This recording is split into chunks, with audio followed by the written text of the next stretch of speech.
So some of you may be in this position, but I'd like you just to relax so we can open in this relaxed position. So three things, pelvis here on this folded blanket pad, just something soft, something to put your feet up on, and something to roll under your neck so your neck feels really supported. And all of this to be very relaxing and gentle, not much compression. So you can straighten your legs or put the bolster under your knees. You can just roll this, be gentle with the roll under the neck. So my head's barely grazing the floor.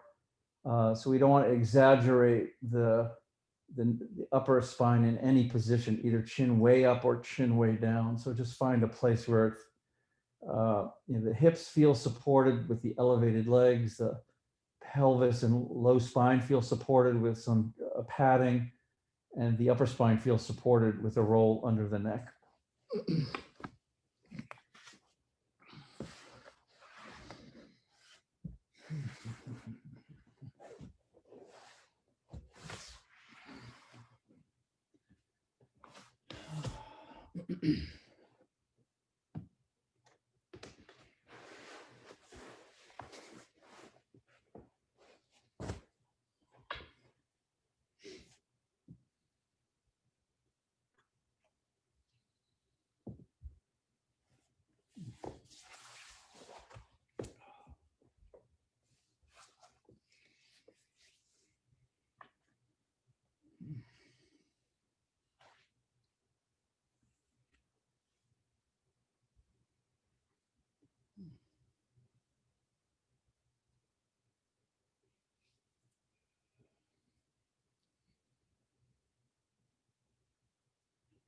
And just allow yourself to sink into a place of feeling comfortable and relaxed and safe. And also just open to learning from the sensations of the body, the movement of the mind, the pulsation of the heart. This is one of the very the beautiful things about this approach and the qualities of yin is that we set no goals. We're simply attempting to be open to learning about this this energy that we call ourselves. And sometimes we're drawn to it in different ways. So we make no real discernment there. We just allow the body, mind, heart to reveal as it will. So I'd like to open with just a sense of gratitude, but not a gratitude for all of the things that we all have to be grateful for, the things we have to be grateful for, the things that appear and disappear within our consciousness. I would invite you to relax into your body, relax into your mind, relax into your heart, and to just be deeply grateful that you simply exist. So everything comes and goes, everything appears and disappears, but this existence, this sense of self, this is a very powerful and direct way to be grateful, just to be grateful not only that you exist, but you're conscious that you exist. So let's just open with gratitude for our very beingness, our very presence in this moment.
Now the contemplation of yoga.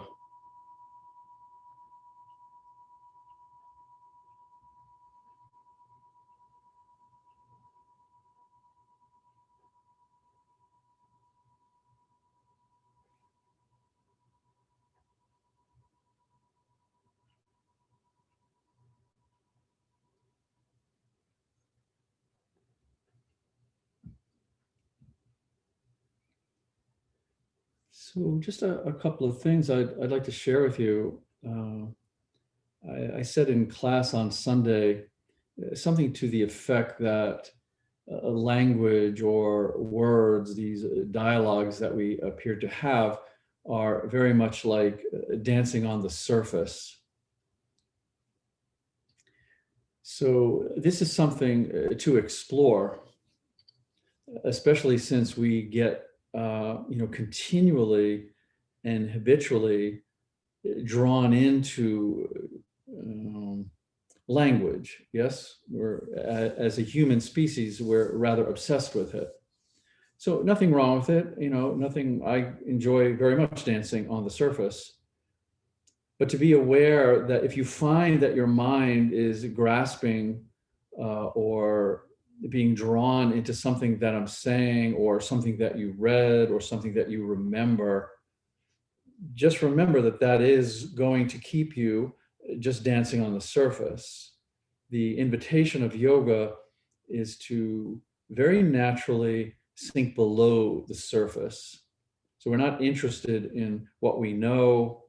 And actually, on some level, at least emotionally, we're not so interested in what we feel. We're not interested in what we think.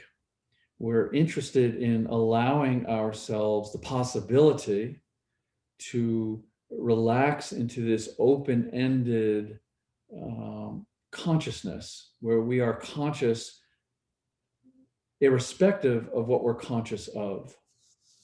So this is in itself a dance. This is not to say that something will not come up and want our attention, will want to bring us closer to the surface to examine it. They're perfectly fine. But we want to, at the same time, realize that there is a great depth, a great sense of safety and peacefulness that we can rest in. This is the rest. And then we are drawn to the surface, and then we can sink back down into it. So don't allow, especially my language and especially your own internal narrative, don't allow it to fool you into thinking it is going to sustain something when it will just keep you at a certain place. We have the potential, the possibility to sink much deeper and relax and feel not at this emotional place, but just feel presence, feel consciousness, feel awareness. Because if I was going to simplify things, which I'm always endeavoring to do, there's only really two things that exist: awareness and appearance. And one of them doesn't really exist. So awareness is simply consciousness. Appearance is what appears and disappears in consciousness. So this is as simple as it gets, and this is what we want to examine. We want to examine that we are directly and intimately, we could even say divinely conscious. And then in this fabric, if you will, in this matrix of consciousness, this universal mind that we are, things appear and things disappear and things appear and things disappear. So we just allow that. That's the surface. We allow that. We don't need to get agitated or concerned or preoccupied with it. We just allow ourselves to continue to open up these veils that veil who we are at our deepest and most profound sense of beingness, sense of aliveness.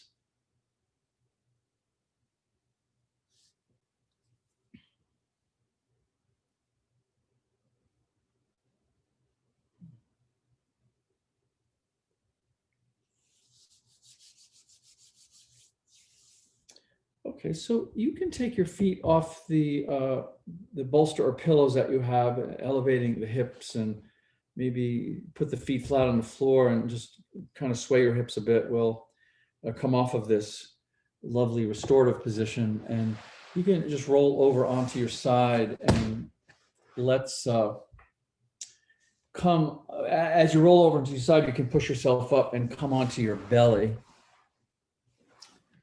So we're going to come into a bit of a backward bend here. The reason I'm bringing my large bolster out, and you may use a pillow, so coming onto the belly and then onto the forearms. So I brought the bolster out. So if this is a little bit too much compression for the lumbar area, especially the first thing that we're doing, it's not, you can pull something under you at the chest area, even under the armpits. So this brought my upper body down. It's supporting my upper body, and it's lessening the compression into the lower back. Yeah, and if you're feeling particularly open there and you want to go a little bit deeper than the floor, you can use it in the opposite direction and put the forearms on something a little higher. So this just intensified this backward bend. But I'll just talk about it here on the forearm. So this is our kind of middle ground. And then do open the legs wider than the hips. So nice and wide here, because before we just relax into the stillness of the pose, we want to just sway the hips back and forth. And this is really just to kind of check into how you're feeling in this this very interesting area of this sacral, pelvic, hip, lumbar area.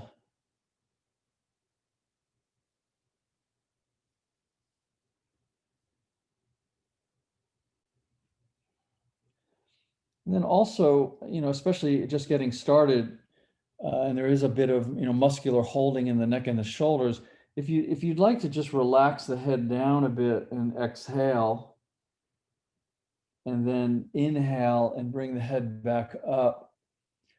This is lovely for the movement itself, but also to really feel that just this micro movement in the upper torso and shoulders is certainly directly connecting to that sacral lumbar area. So this is lovely to feel. So maybe a few breaths with the head up and down, and then maybe come back into stillness a bit. And we just don't want the fatigue, the muscular fatigue and tension to build in the shoulders and then come up into the neck. So really make sure you're feeling that, just the weight of the skull can pull you into these various tightnesses in the side of the neck.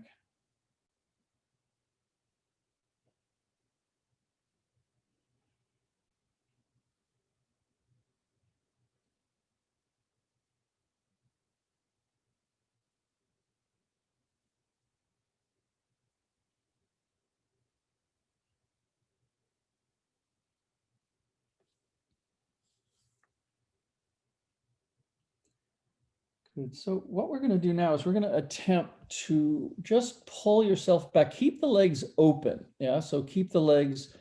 I invited you to bring them beyond the hips. So keep them there and just pull your body back. So you're in a wide knee child's pose. Yeah.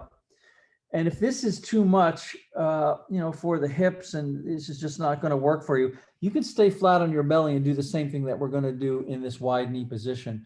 But if you're able to, we're now just going to bring the hips pretty much between the knees, well, a little behind the knees, but we're bringing the body back. So we've come into this wide knee child position, and then allow the left hand to extend out a bit just to support you. So you have some room under this left armpit and elbow, and take the right hand and just slip it under. So you're relaxing now on the right shoulder.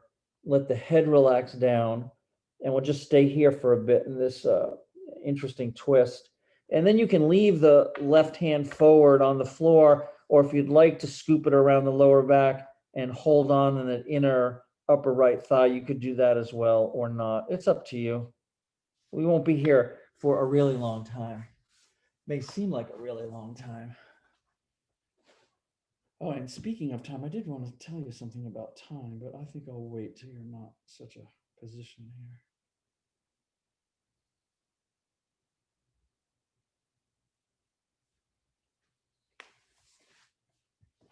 Mm.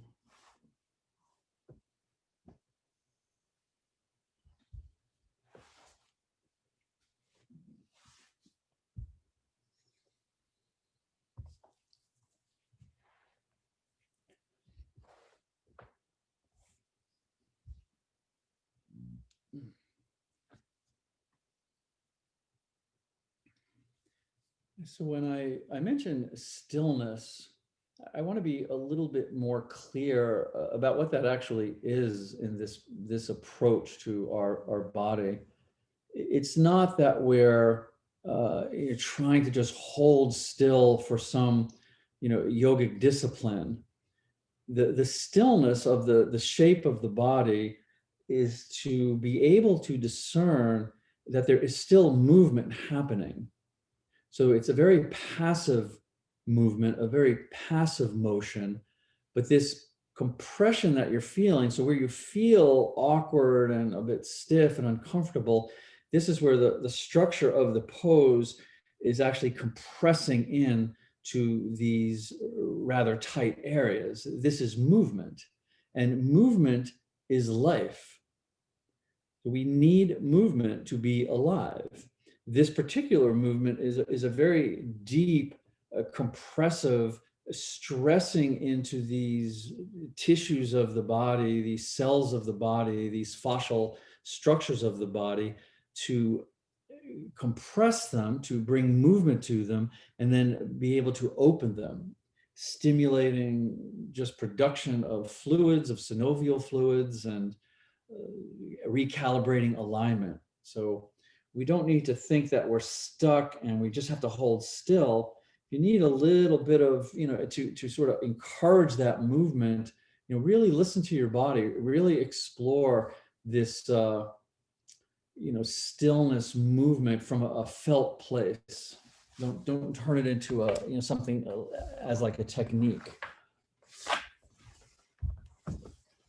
Good. So if you have that left arm around the back holding onto the upper thigh, let's release it. And you can just press the floor and release this right arm front.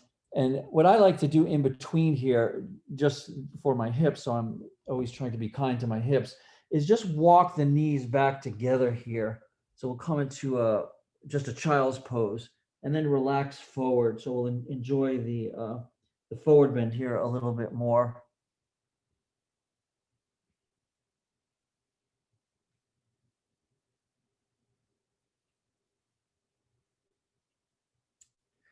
And this is another way that we explore, the yin quality of receptivity, is that the compression of the posture is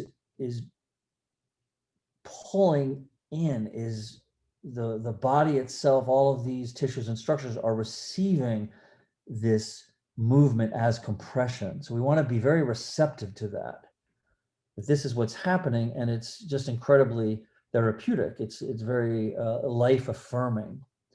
Good. So we'll open the legs out once again, and again let the hips settle down. And if this is too much, especially we've been doing this for a while, you can just bring something, a pillow or a small bolster underneath to release some of the hip compression. Have it feel just right. And then this time we'll walk the right arm out. We'll take that left arm, slip it under that right elbow and armpit, relax on the left shoulder here. This right arm can either just relax, or again, you can take it behind you and hold on to something back there.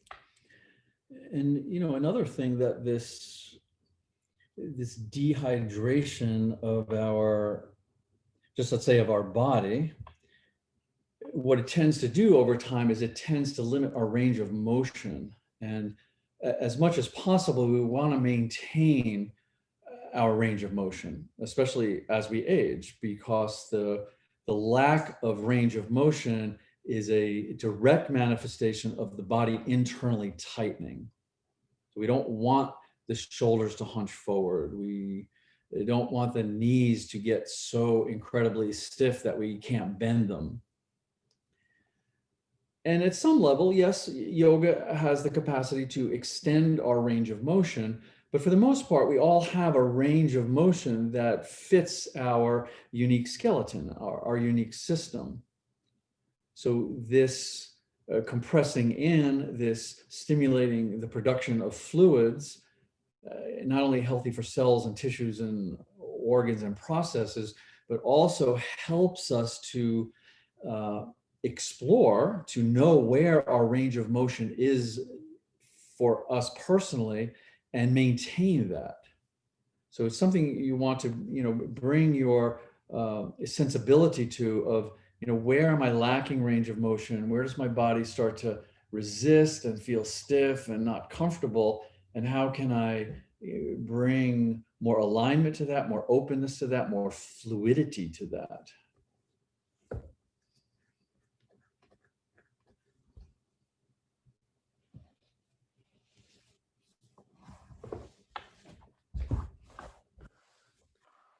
So if you have hand around the back, let's release it and put it front.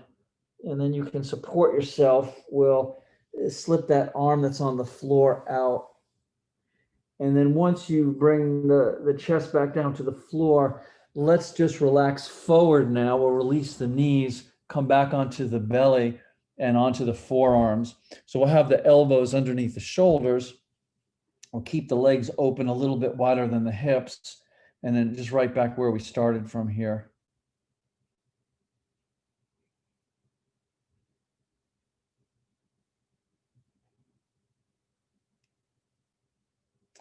Another interesting thing is when the head is just dangling like this, and we do have to use some, muscular support to hold it. It's a nice time to just check out the angles of range of motion of the neck itself. So we can just ease into these different angles and feel like, wow, the mobility of the neck has, quite a few angles of range of motion. And sometimes we don't, we don't wander into them. We just sort of use the head for, yes and no, up and down, back and forth. But there's a lot of nuance to the way the head and the neck move coming out of the shoulders.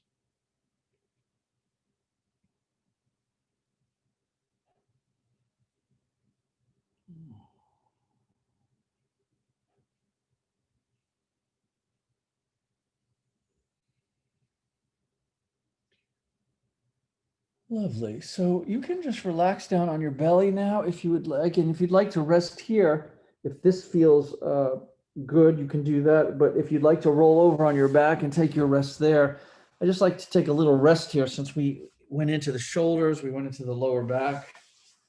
So take a rest. Oh, yes. And I was going to say something about time.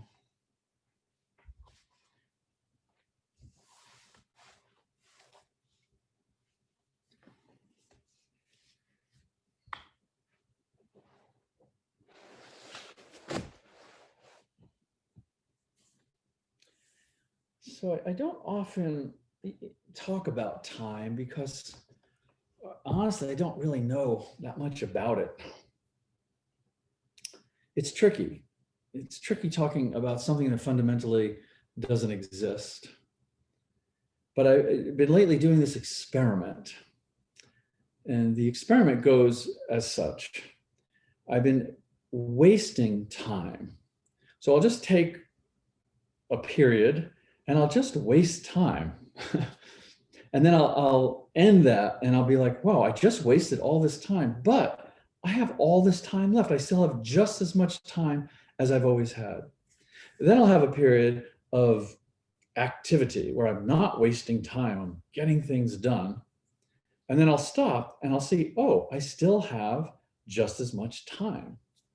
So the moral of this story is be open to playing with time and see that your experience of time is a function of how you project onto this illusory concept.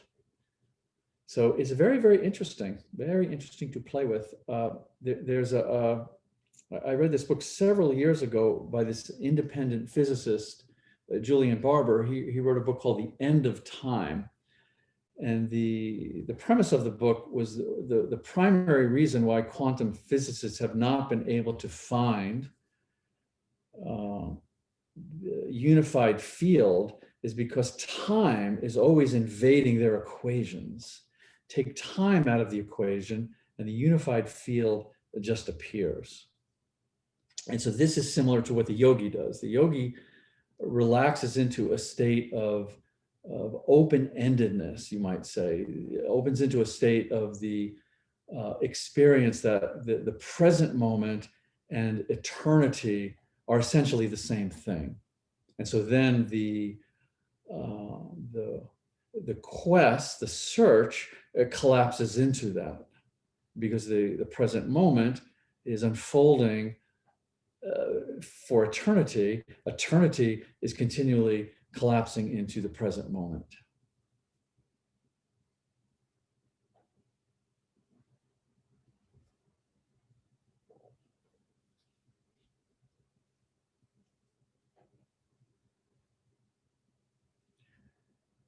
Okay, well, thank you for letting me get that little thing about time out of my system. And trust me, if it made any sense to you, then email me, and I will also explain to you about Santa Claus and the Easter Bunny. So, but hopefully it didn't make any sense to you. Time, waste it if you like, or use it wisely. Okay, so let's come on up, please.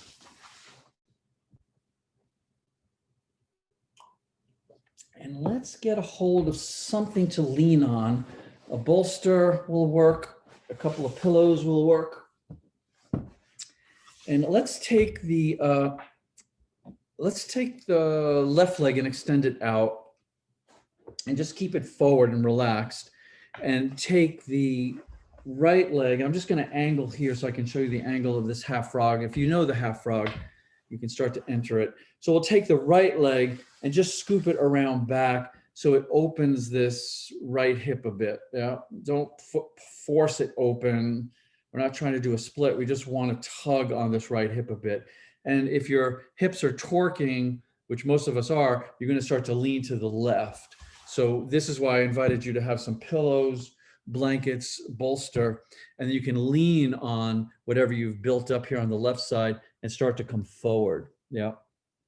If you're not so much tilting to the left, you could put your bolstering on the inside of the left leg and just trying to settle. There's no specific place the upper body needs to be here. What I like to do is just sort of explore my range of motion here and feel where it's really, not only the extended leg hamstring, which is very different than a conventional forward bend, but also obviously this torquing of the hips. So when you feel like you've hit some interesting places, then let the neck and the shoulders surrender downward. Support yourself as much as you need to.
whatever sensations are arriving, whatever you're feeling at that very, physical, visceral comfort, discomfort level, see if you can give the sensation some space.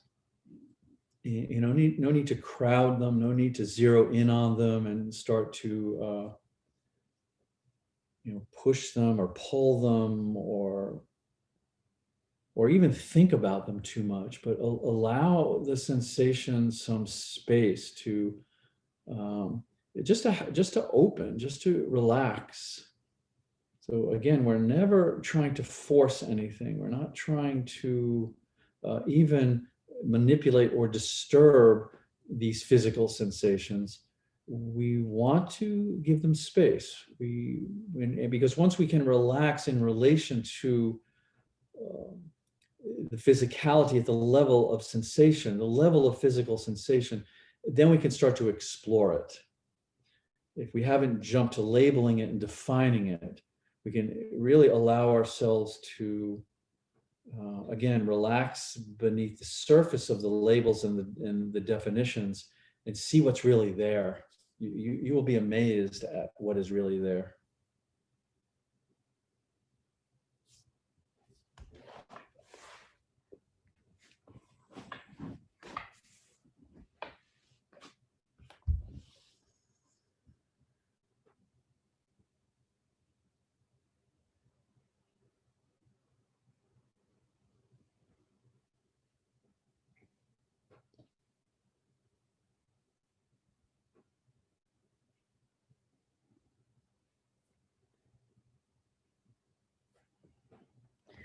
Okay, so wherever you are, let's come on up from here. This is a position that we have to really kind of pace ourselves over time to work into because of the sort of the complexity of the geometry. So not too long of a hold.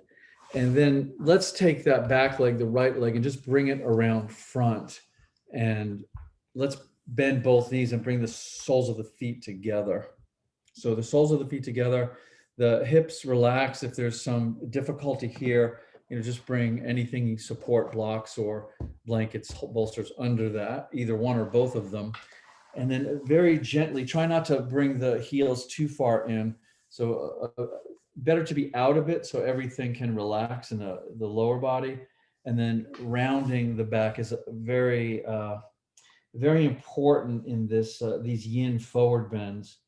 So there's a muscular softness, and then that tugging becomes a little bit more pronounced at the level of the ligaments basically in the fascia, and that tissue that's a little bit more just not as elastic as the muscles are, even though they're intertwined. So it's more just an intuition, but we want to relax into these forward bends and just feel again not only the tugging for the tugging's sake, but how this might be in relation to our range of motion.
And ultimately, as we um, more and more kind of break this habit of defining the sensations, defining the physical experience. This allows just really a kind of a natural evolving into experiencing your body just as vibration.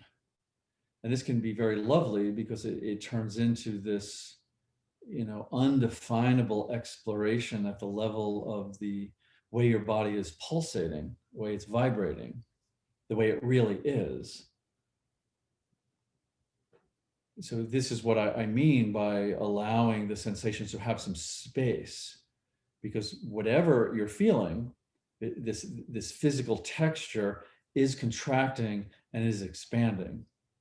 So if the contraction is out of balance with the expansion, this is going to be a certain quality or tone of vibration. If the contraction and the expansion of these sensations has more equilibrium, it's going to feel more open. And so again, this is something, the words I use are just the surface. We can hear them or not, it doesn't matter, but the resonance of the body will then take this and we explore this, far below the surface at the level where, at the molecular level is where everything important is happening. So this is what we're intuiting down into, if you will.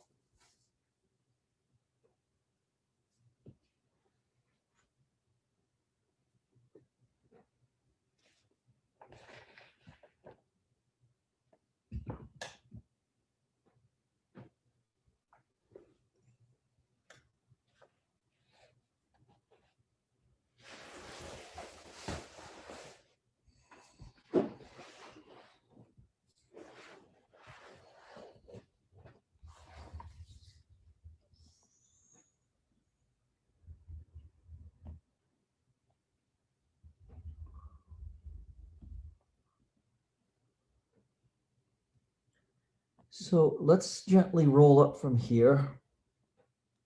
It's nice and easy.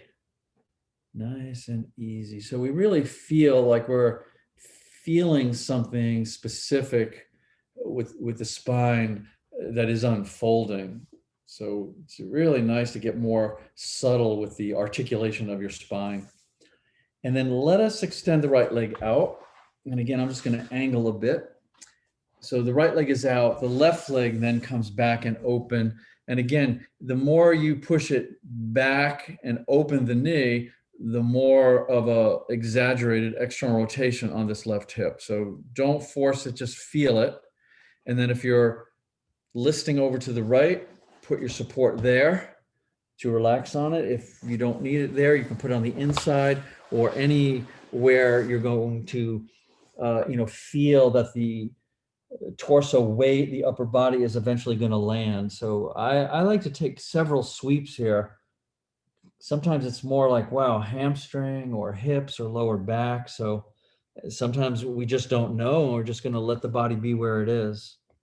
And knowing that we're always assessing, we're always being sensitive, and that we can withdraw and we can shift at any time. And so again, this stillness isn't just to see if we can hold still, it's to really introduce this very deep passive motion into the body. This motion then compressing and, just providing just a whole array and variety of chemical balancing, hormonal balancing,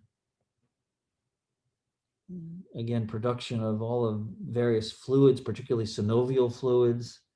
So find a good spot and let's relax.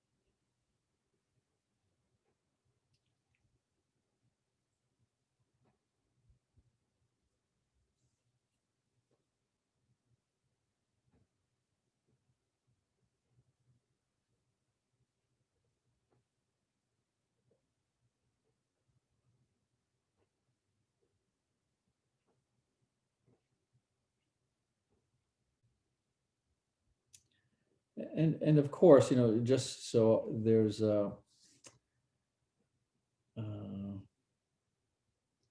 just so we're clear, and we're, being honest in our practice, honest with ourselves, being clear, and not just throwing, words around that we're not sure what they mean.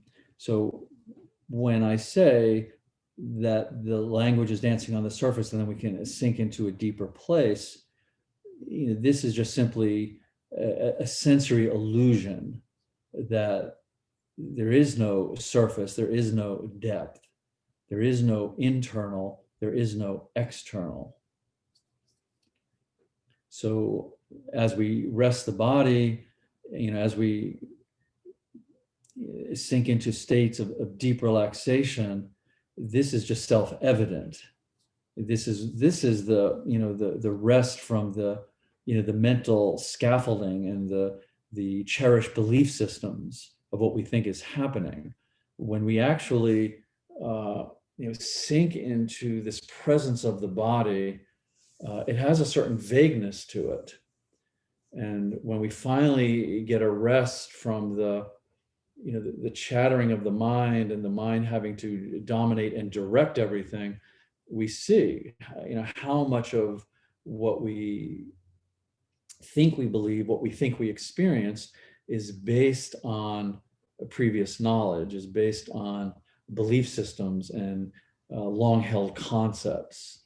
But in the texture and the fabric of the body itself, and I'm again saying at a deep place of relaxation and openness, we see that these are just concepts. They have no solidity to them, or no validity, no solidity and no validity.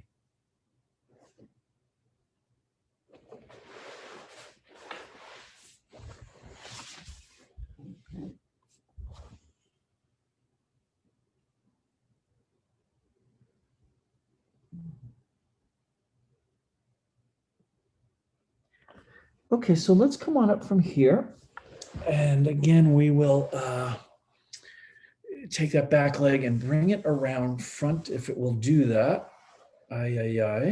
We'll straighten the legs out, and let's lie down and take a rest, especially after that very awkward position.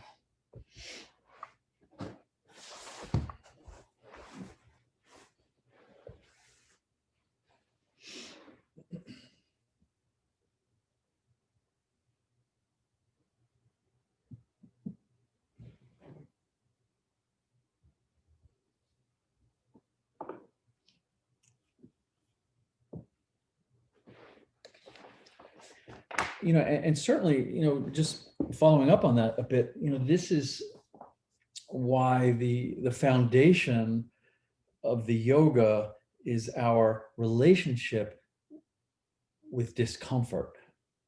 So it's not the discomfort, it's our relationship to it. So certainly this goes for what the mind and the heart and the body are doing, but also at the level of our conceptual habits and our belief systems. So if we find that a very cherished belief system is being challenged, instead of having to, mentally, guard ourselves or protect ourselves, we can see that may be uncomfortable. So to sit with the discomfort, when a belief system, when a conceptual habit is being challenged, and allow that discomfort to reveal, why am I uncomfortable when this is challenged? Why am I uncomfortable when I twist my body this way? Why am I uncomfortable when I'm asked to sit quietly and do nothing for an amount of time? So the discomfort is just saying, would you like to explore this? The quality of that exploration, that's the yoga.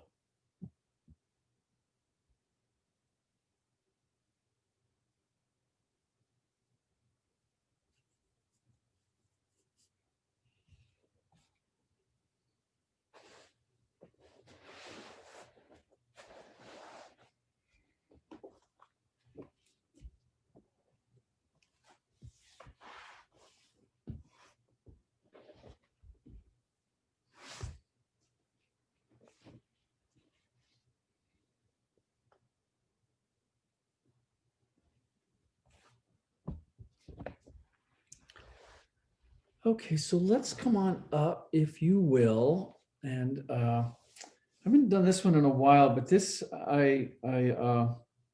it's one of my favorite openings. It's a back and a forward bend together. And it's just really, for me, at least where my back is, it's very deep for me. So let's do this tonight. But we're going to need a rolled up blanket. Could be a towel, I suppose, as well. And how much you roll it will be up to the sensitivity always of your lower back. So I'm not going to roll this one up all the way because I've already done this. So it's a nice, firm, tight roll, whether it's this high or less or more.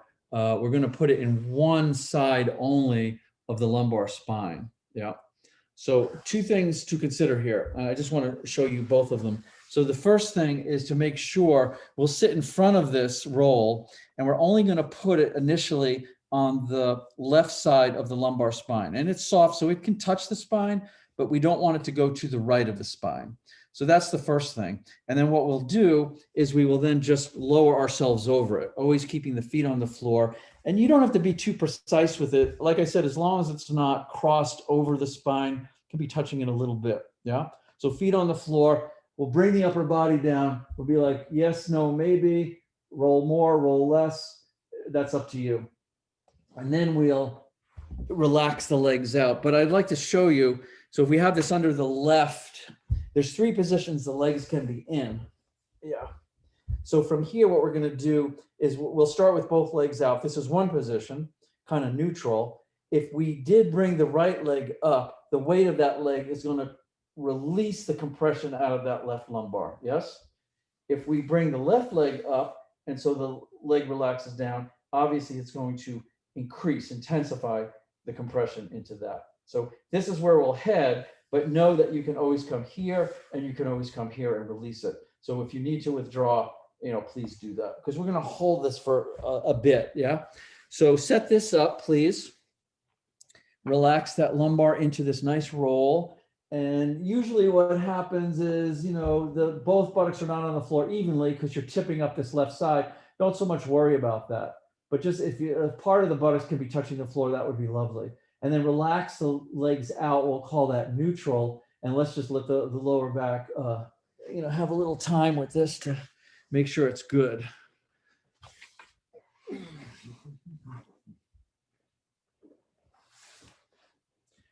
And then from here, you may just want to just experiment. You may just want to pull that right leg up and in and see how it tips you to the right. And there is a sense of release here. So again, don't push it, don't struggle with it. If you need to go here, feel free to do that. And sometimes it's beneficial because the way that the muscular tension will intensify, it needs a bit of release. So the muscles are not receiving everything. The muscle can then relax. Then we can get into the more into the fascia. Good. So let's do that from both legs out now. You can, if you have that right leg up, relax it down. And let's see if we can pull this left foot in and place it somewhere along the inside of that right leg and let the knee relax to the left. And this should be, this should change it up for you a bit.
And, often a good deal of this just general discomfort, achiness, pain, limited range of motion, it's really emanating from this, very, very interesting and complex, fascial scaffolding that at the level of its fibers, collagen and elastin fibers interweaving to make these strands of fascia that then weave to make everything from bones and ligaments and cartilage and protect and separate organs and connect the whole body. This is your body's, deepest structural system, that it exerts tremendous pressure because it is the scaffolding, it is holding things in place. So when it goes beyond the pressure and the contraction that's suitable for us to be in our normal range of motion and without pain or discomfort, when it goes beyond that, then we start to feel it. So it's a signal from this system that it needs this massage-like, wave-like compression and release, this movement. So we want to be mindful and discerning and careful, but also allowing to not let the discomfort be the primary focus. The discomfort is just saying, bring some attention and care here, bring some awareness and consciousness here.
So possibly, scaffolding is one kind of imagery, but also an interconnected matrix, a weaving. So we don't necessarily want to approach these points of density as specific points. We want to start to explore how to feel into the texture of what you're experiencing, the texture of the physical resistance, the texture of the sensation that is being evoked. And this is a lovely imagery to allow to pervade your physicality, that it's very, very textured. It's woven in many ways. It's pulsating, it's fluid, it's flowing. And these places of density are just where this texturing and this fluidity gets a bit blocked. It's not solid in any way, it's just blocked. So we want to let the residues of tensions, sort of slowly melt away. That's part of the function of the compression, is to press, release, and let the residue of the density dissipate and become more spacious and is weaved back into its vibratory system.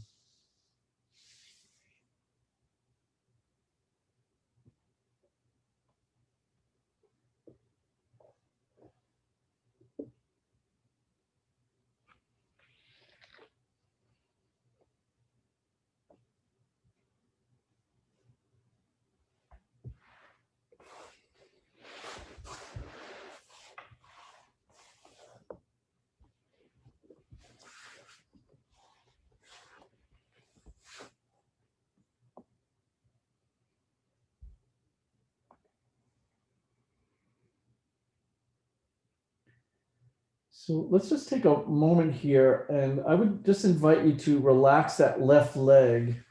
So we got both legs out back to the neutral position. And then once you've got the left leg out, bring that right leg in and just feel the weight draw you. Just kind of roll a little bit to the right.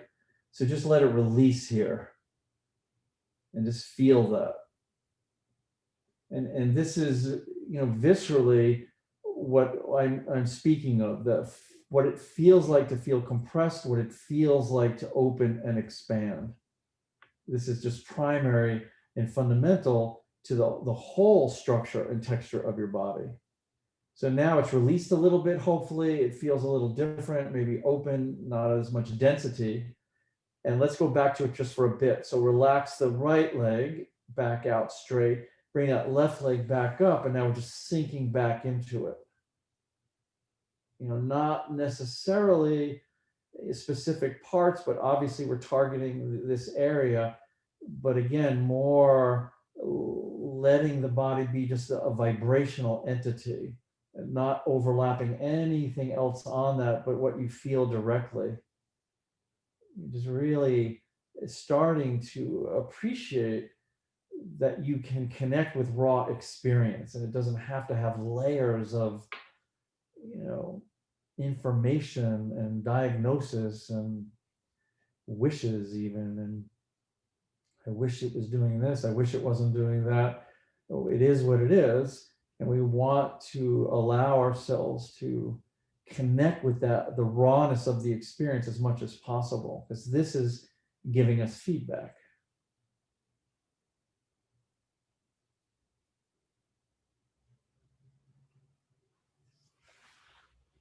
Okay, good. So let's relax that left leg now. And you can either just roll off it. I like to bring the right leg back up just to let it draw me over to the right. And then nice and slowly, we're not going to rest between these because we're doing this specifically to keep targeting that left lower back area. So you can just slowly roll over to your right, come on up. And then we're going to extend that right leg again and bring this left leg back in again. So this is the exact position we were in, but with the roll under the lower back. So with this right leg out, it tends to, in general, target that same place on the left side. Yep. I could explain that, but I won't. Why that happens, it doesn't matter. It's just your body. So again, soft lower back, maintaining control of the upper body, coming forward. It doesn't need to be the forehead coming to the right shin. You can sway the weight of that torso, find a good spot, bolster yourself up with whatever you need to support, and just relax into the forward bend as much as possible. And really honoring going slowly, forgetting about how deep you think you usually go or should go, because we're still energetically holding that backward bend. So you'll see now how this forward bend, same area, same compression, but just different range of motion. It's just fascinating. These physical bodies are fascinating.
And again and again and again.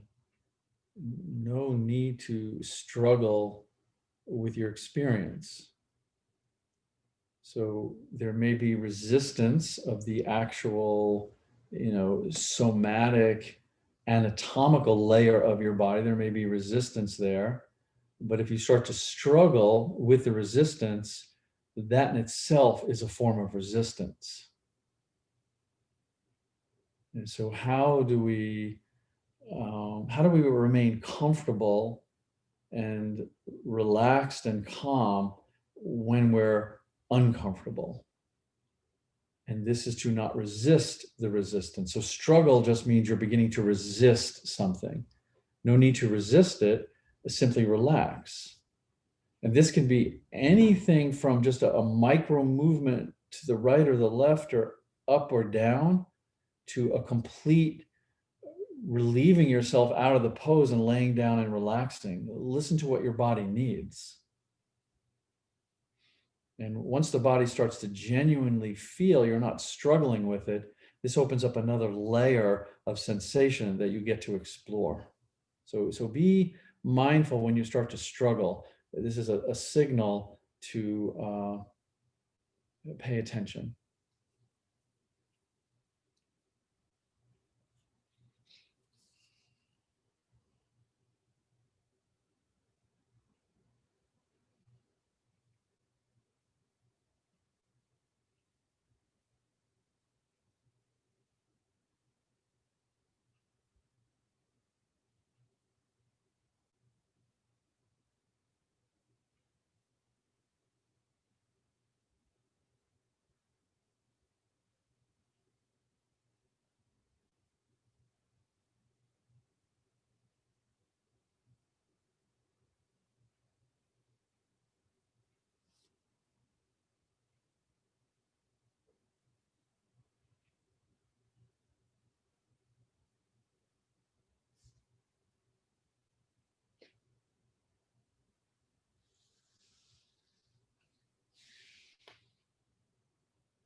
Good. So very slowly, let's roll up.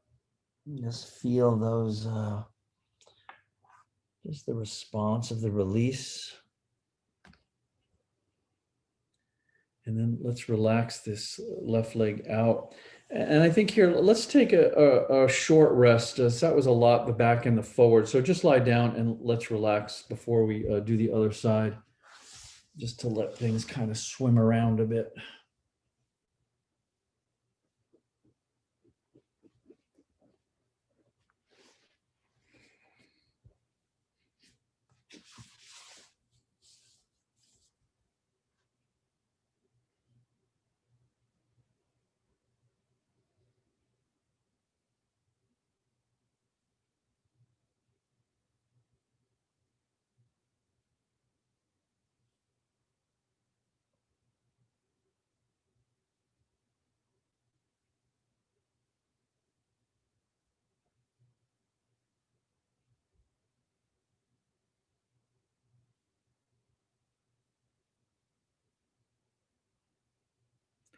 Okay, so let us do the other side.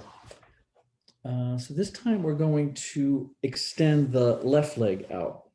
So with the left leg extended out, that would mean we're going to bring our roll, and it doesn't need to be the same height of roll. So be aware that we're working very specifically here. So if the right side needs a little less or wants a little more, just be sensitive to that.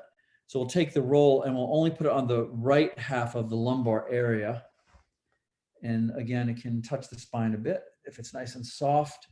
Keeping the feet on the floor, check in, just keep checking in to make sure you're not going to tweak anything. I think that's the technical term, tweaking those muscles. Good. And then when you've settled in, we'll just relax both legs out. And you may want to pull that left leg up now and lean a little bit off it just to see that you have that possibility. Or you may just need to do that for a bit to acclimate. So, left knee to the left, both legs out straight. And then when you're ready, bring that right leg up. And then the weight, obviously, of that right leg makes this even more compressive into the lower back. And then just you navigate it through the time.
So let's just consider for a few moments here the actual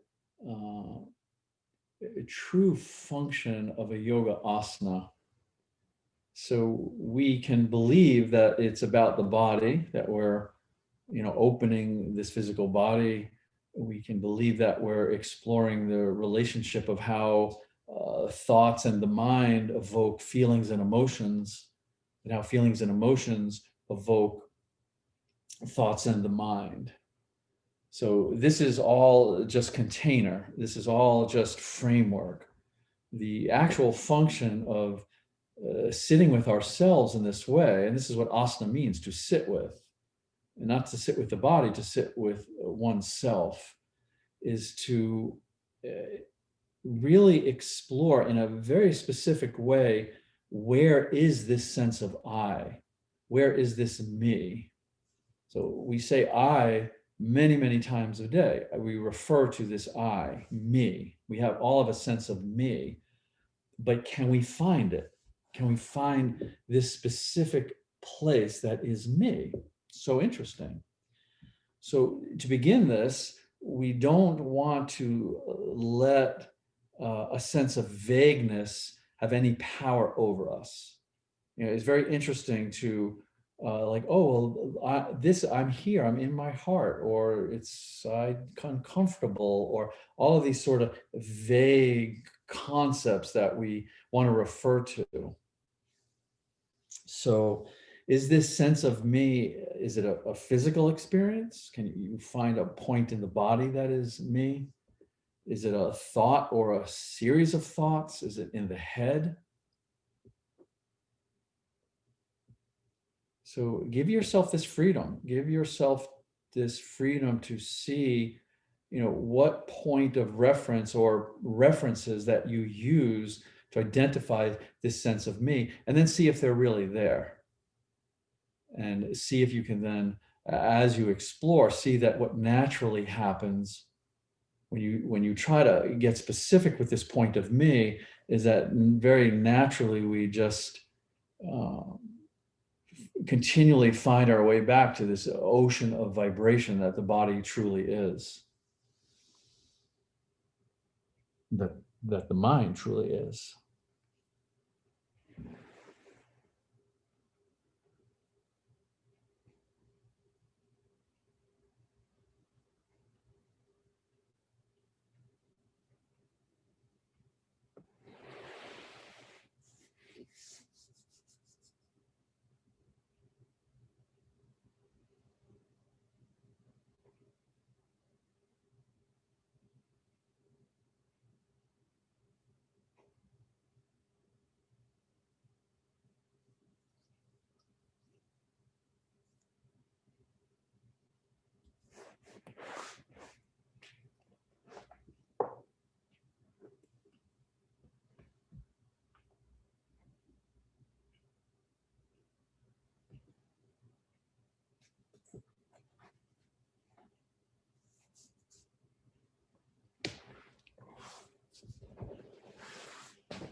Good. So once again, let's just open this. So we'll extend that right leg out, come back to this neutral place, and we'll bring the left leg in.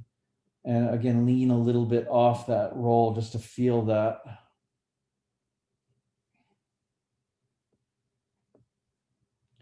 And then if you're ready to come out, you can come out here. But if you'd like to just go back into it for a moment, we can straighten the left leg out and then bring that right leg back up. Just notice if there's any difference when we just release it for a moment.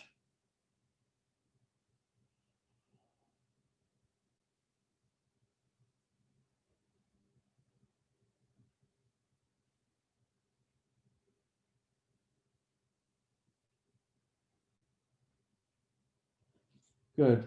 So let's straighten that leg out. And again, we'll roll off of this. Yes. Oh, yeah.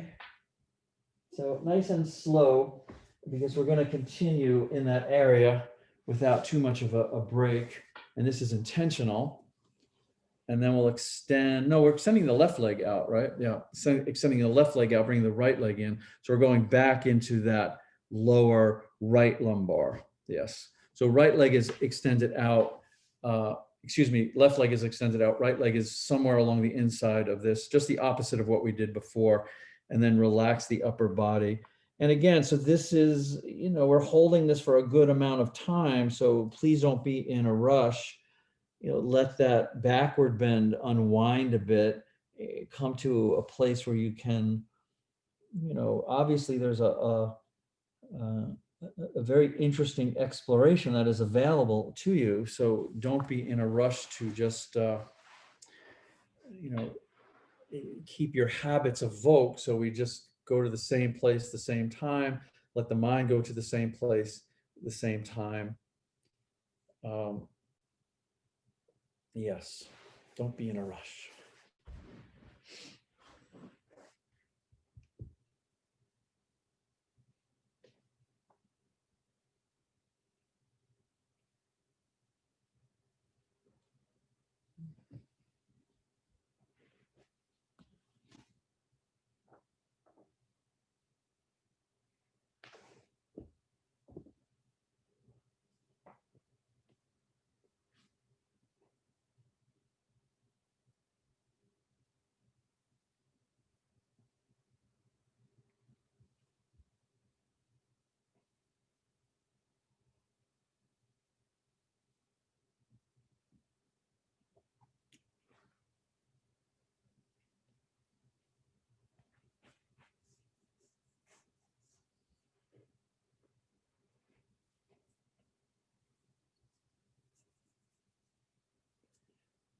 Take a moment to notice that up to this point, I have not brought your attention to your breathing. So two things I would like you to consider. One is, have you brought your attention to your breathing through the whatever the pose is evoking? So oftentimes this is a relationship that when we get more and more trusting and comfortable in the poses, the posture itself guides us to a breathing pattern. So that may or may not be the case. The other thing, if your awareness has not been drawn to your breathing, just take a moment and appreciate how profound it is that your body just breathes itself. So this, amazingly complex and mysterious mechanism of breathing, it just happens all on its own. And sometimes this is lovely in a yin practice where we just let that trust be and appreciate it, that the body breathes itself. And then I have the choice to evoke the breath, to explore the breath, to deepen the breath, to enter into the breath, be absorbed into the breath or not. This is no small thing.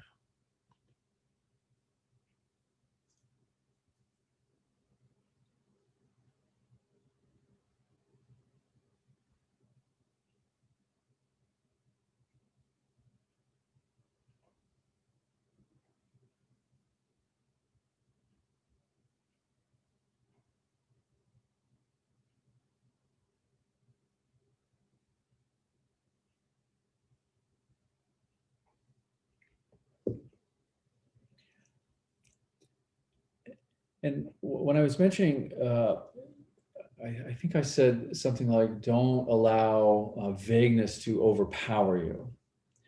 So I did not mean that we certainly cannot relax into a sense of vagueness. As a matter of fact, this is a lovely thing to do. What I was referring to is that if we do accept the invitation to find that specific point of me. So if you're looking for that me, if you're looking for that sense of I, then don't let vagueness come in and offer you, theories or belief systems or vagueness. Don't let it offer you vagueness.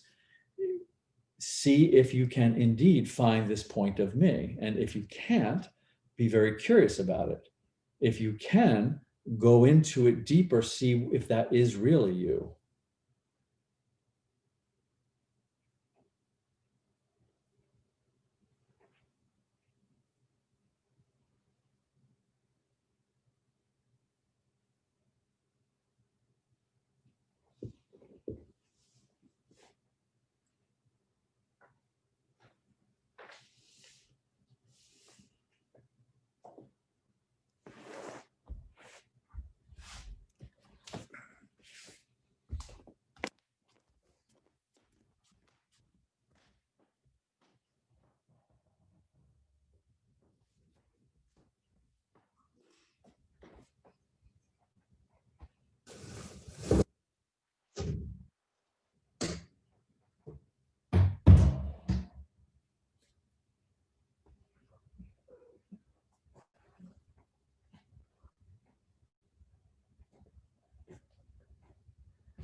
So let's come on up, and again, nice and slowly, and straighten out your leg, and let's lie down, and let's take a little longer rest, since at least for me, this has a degree of intensity to it in this low back area. So lie down and make yourself comfortable, and we'll take a rest.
And part of this dance of relaxation is that as the body starts to relax, we often see that the mind sees it as an opportunity to activate, to distract, whatever we want to call it.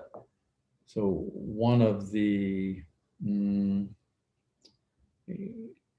I want to say functions, let's just say one of the functions of the yoga at the level of the mind is to allow mind to become subtler and subtler.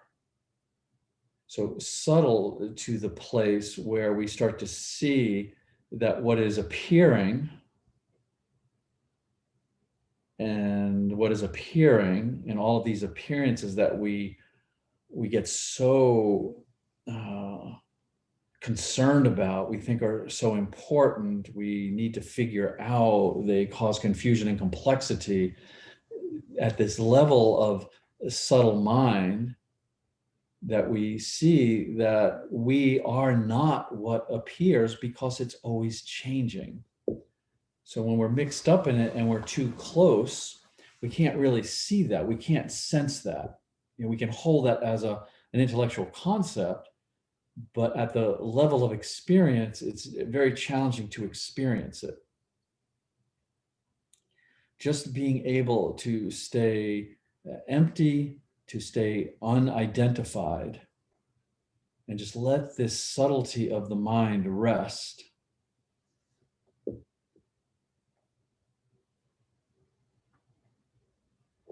And when we can allow this simply opens up to our fundamental nature, which is freedom. So this is not, this is not a quality of freedom, like I'm free from something. This is freedom as your fundamental nature. It's who we are. We are this freedom. So the freedom from calling it a practice of allowing the mind to become increasingly subtle, then we see that the arising and the dissipating, the arising and the dissipating is just the play. It's just the appearance. Like I said earlier, there's only two things that exist, and one doesn't really exist: awareness and appearance. Awareness, consciousness. So consciousness is who we are. This is freedom. appearance, it just appears. So to be free from the entanglement of the appearance, not that we don't deal with it, it's not still part of our life, but we're free from it. This in yoga, we call this neti neti. It's not this, it's not that. It's just appearing, just arising. But we don't, once we identify with it, we get trapped. This is the prison. The freedom is to become so quiet, so subtle, so open to this presence of being conscious that we just let it happen. We enjoy the show. We enjoy the play.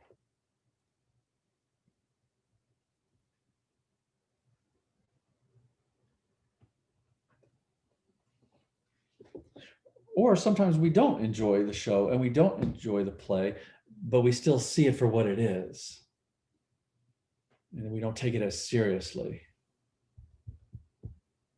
Yeah, it's a good practice to allow the subtlety of the mind to pervade, to blend into consciousness, to feel ourselves as freedom, and then just watch the play, Maya. In the Hindu cosmology, it is called Maya. So let's come on up, please, if you will, and open the legs out nice and wide. So talking about range of motion, one of the things that you can, if you explore this, how interesting this can be, if we open the legs all the way out and come forward, depending on your range of motion, this is going to evoke one set of sensations throughout this area. Yep. Hips, upper hamstrings. If I just bring the legs in 2 inches, it's very, very different. Another 2 inches, it's very, very different. So what I would like you to do is just find a spot where you want to explore. So start with your maximum range of motion, whatever that is. And then this may be where you want to be. But if this is just a habitual place, you may want to come in just an inch or two and be like, ooh, that's interesting. Yeah. Or 3 inches or 4 inches. Find a place where your skeleton really wants to be evoked and explored. And then the same thing with the upper body. It doesn't have to just fall forward. It can. This is lovely. But you could come over to the left a little bit. Yeah. You could just relax over here. You could bring some bolstering over to the left. And this may be like, you know, a doorway into so many things with the hamstrings. You could do the same thing on the left. And especially since we take these longer holes, this is for you to explore, you know, all of the angles of range of motion. So find a place where you feel good, compatible, you want to explore, and then just settle the body in.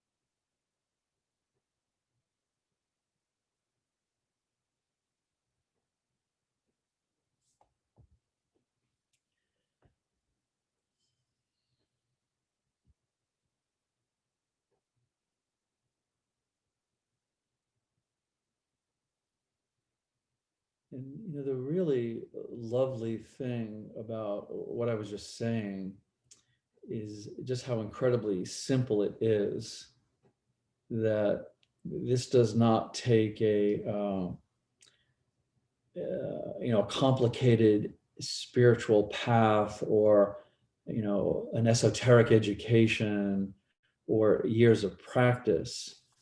Just a good practice to be without attributes. You know, a good practice to allow oneself to just back away from all of these qualities that we superimpose upon ourselves and identify with so strongly. And this is simple, and this is accessible.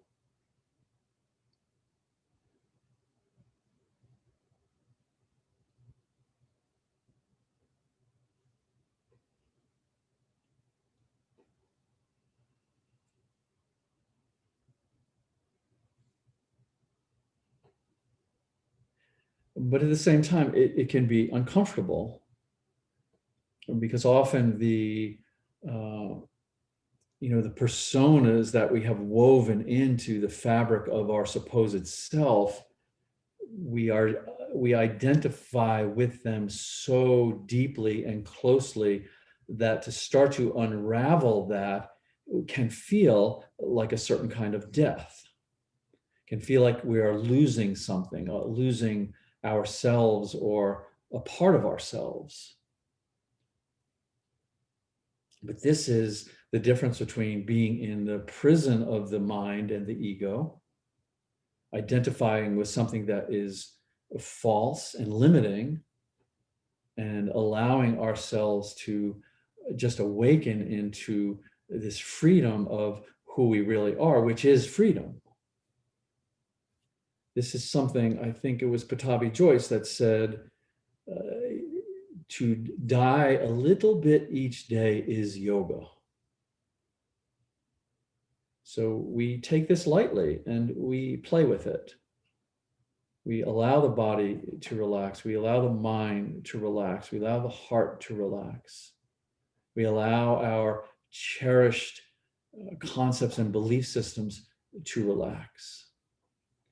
And then we see, if I am without these attributes, if I am attributeless, am I still here? What is the quality of myself without the attributes, without the reference, the points of reference?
Okay, so let's come on up from here. And what I would like you to do is I'd like you to take either 2 blankets, or I have a blanket and a towel here, but it's a pretty hefty towel, and just fold it up, pat it like this. So you may not use both blankets, but this is what I'm suggesting. And the width is about, the size of the small bolster.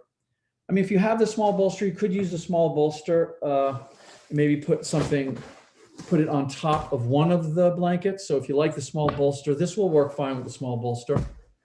So you could do something like that, blanket and small bolster, or blanket and towel. So either one of those. I did it with the 2 blankets today.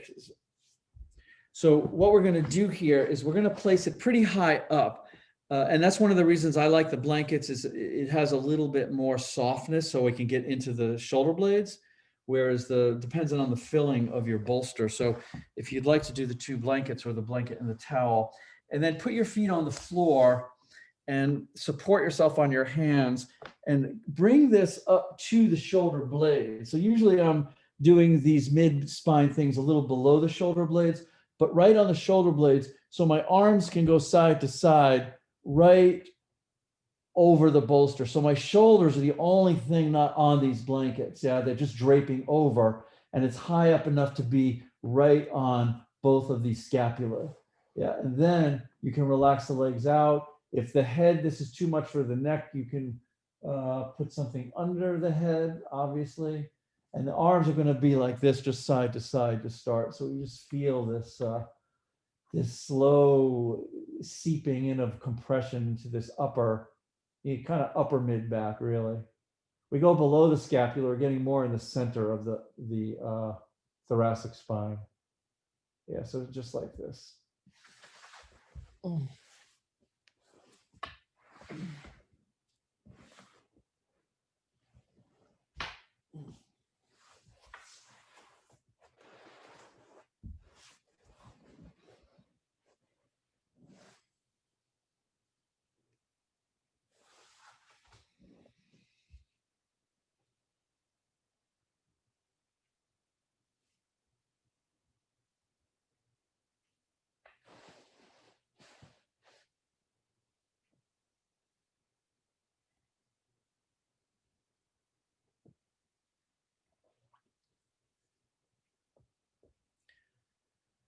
And you can either feel that your awareness is drawn to and the breath is being evoked, and you would like to just simply be present with that, the pattern of the breath, the length of the breath, the quality of the breath, or just to relax and appreciate that the body will simply breathe itself, and how incredibly wonderful that is, and how grateful we are that it does this.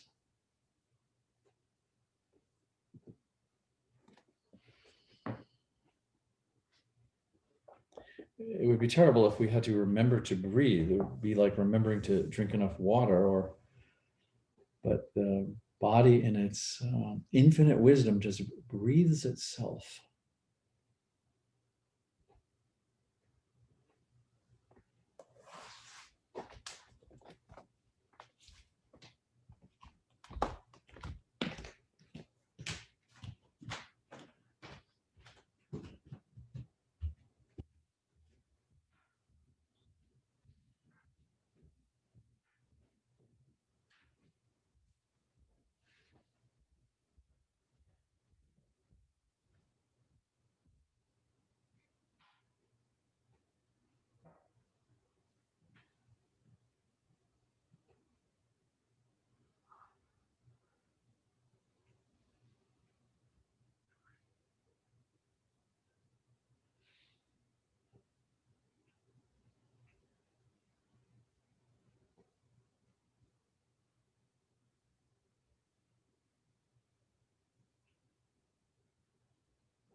So when I suggest allowing your mind to become more and more subtle,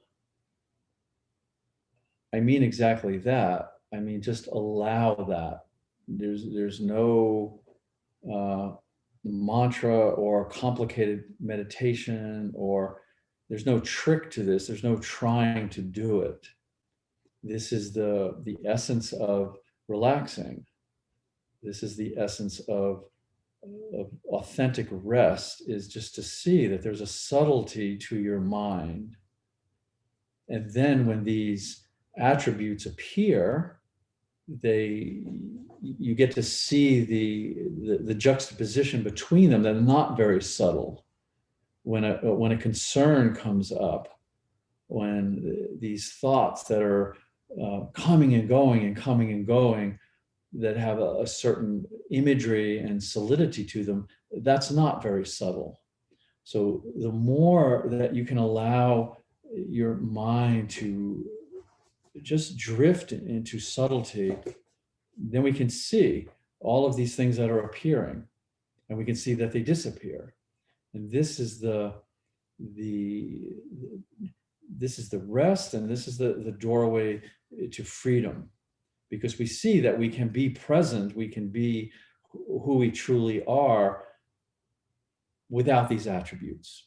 And not that we don't, use them and allow ourselves to function, but we don't identify with them. We don't let them scare us. We don't let them control us, because they're just appearances. So as your body is relaxing, you're also allowing the mind to become nuanced and sensitive and subtle.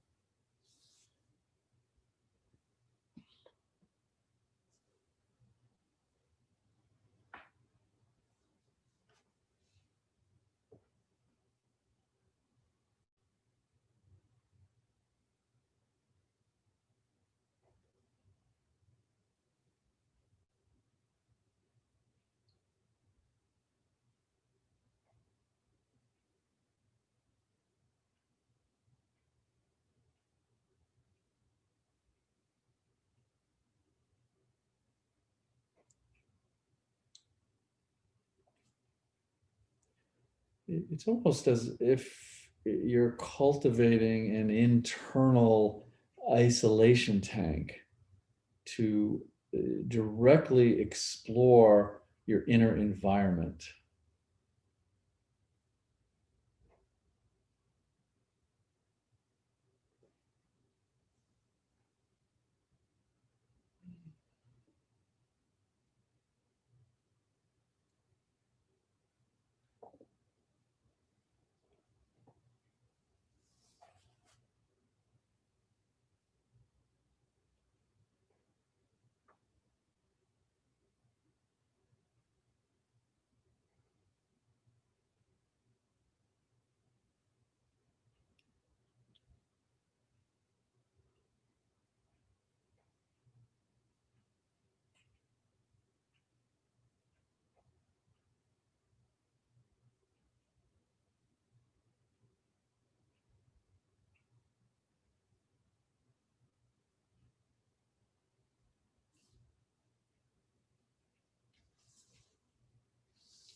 So you can bring your arms up over your head if you would like. So just in whatever way feels most compatible, just to stretch the shoulders a bit and open up the top of the rib cage a bit.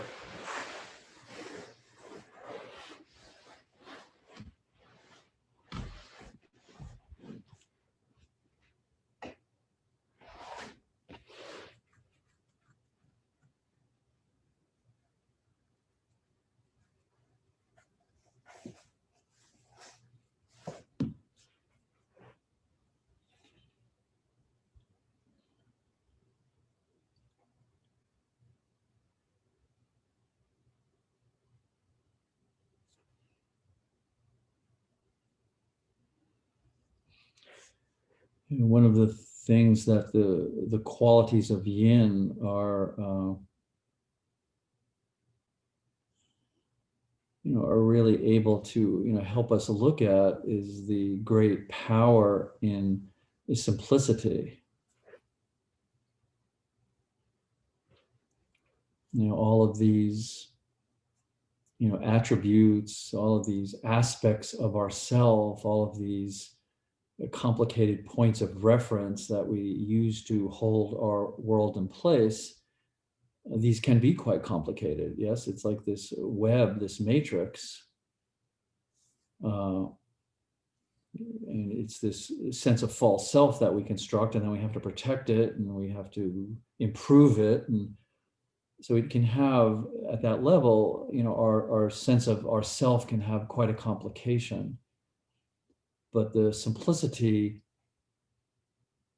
that yin invites us to, the power, what I'm suggesting, that simplicity has great power in that it allows us to untangle and not confuse these aspects that we consider ourselves from the life force itself.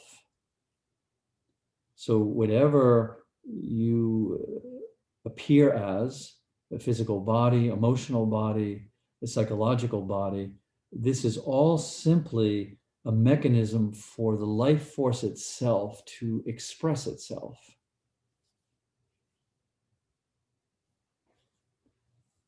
So allow this consciousness that we are to play this game of duality. And once we can see it as a game, we play it. It's lovely. What else is there to do but play the game of your life? But it doesn't have to be fearful, and it doesn't have to be complicated. It doesn't have to feel like we're imprisoned. Once we rest as this fundamental freedom, then we can just enjoy the simplicity.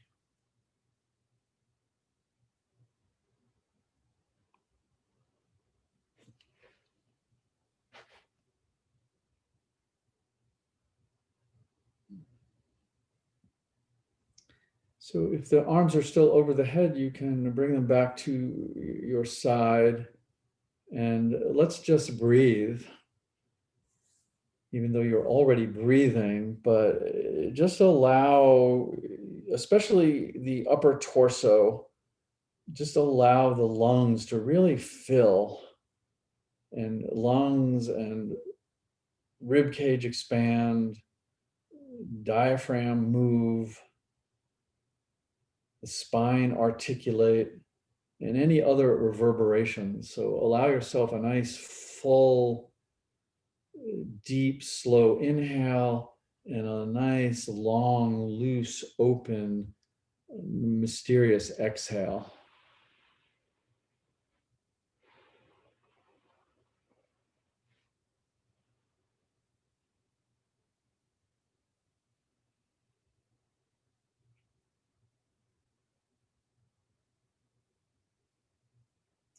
And then you can start to have some upper body movement here, depending how you're feeling. Go very slowly. You can put your feet on the floor and just let the shoulders go side to side, let the knees go side to side. And we'll come out of this when you're ready. And then you can move into, if you need another pose, a counter pose, feel free. If you would like to come into a traditional ending of a shavasana for yourself, or if you would like to sit up with me for a few moments, and we will close our exploration of yin.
I searched for myself and found only freedom.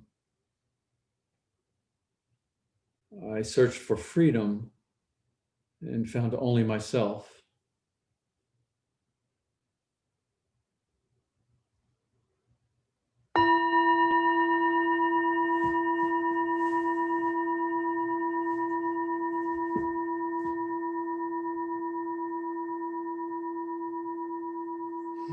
Namaste. Oh, now you make an appearance. Okay.